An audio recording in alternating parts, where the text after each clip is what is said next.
Israel पर drone और missile से हमला ईरान को भारी पड़ता जा रहा है। अमेरिका के बाद अब यूरोपियन संघ ने ईरान पर प्रतिबंध बढ़ाने का फैसला किया है। बेल्जियम की राजधानी ब्रुसेल्स में हुई यूरोपीय संघ की बैठक में ईरान पर और सख्त प्रतिबंध लगाने का फैसला लिया गया है। इस बैठक में ईयू के सभी 27 सदस्य देशों के नेता मौजूद थे। वहीं ईयू की बैठक के बाद यूरोपीय परिषद के अध्यक्ष चार्ल्स मिशेल ने कहा कि यूरोपीय संघ ईरान को अलग थलग करना चाहता है और उसके लिए उस पर नए सिरे से प्रतिबंध लगाए जाएंगे। साथ ही चार्ल्स मिशेल ने ईरान को मध्य पूर्व के लिए बड़ा खतरा बताया और कहा कि इजराइल पर ईरान के हमले से क्षेत्र में संघर्ष के हालात बन गए हैं। यूरोपीय संघ परिषद अध्यक्ष चार्ल्स मिशेल ने कहा कि हम ईरान की ओर से इजराइल के खिलाफ हमले की निंदा करते हैं। हमने ईरान के खिलाफ प्रतिबंध लगाने का फैसला किया है। ये एक साफ संकेत है जिसे हम भेजना चाहते हैं। हम नागरिकों की सुरक्षा के लिए सब कुछ करना चाहते हैं। हर नागरिक का जीवन मायने रखता है। हम सभी बंधकों के बिना शर्त बंधकों की रिहाई की अपील करते हैं।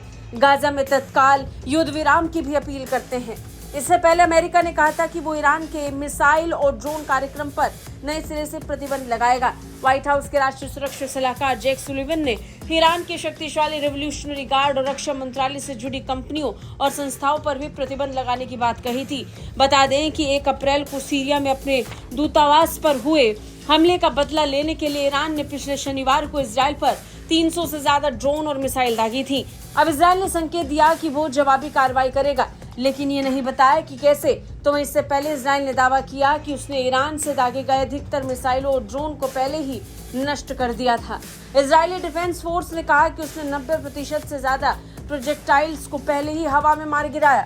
यही कारण है कि ईरान के इस भारी भरकम हवाई हमले से इजराइल को कोई खास नुकसान नहीं पहुंचा। खुफिया जानकारी इकट्ठा करने के लिए सीरिया और इजरायली बॉर्डर पर कर्मियों की संख्या बढ़ा दी गई है।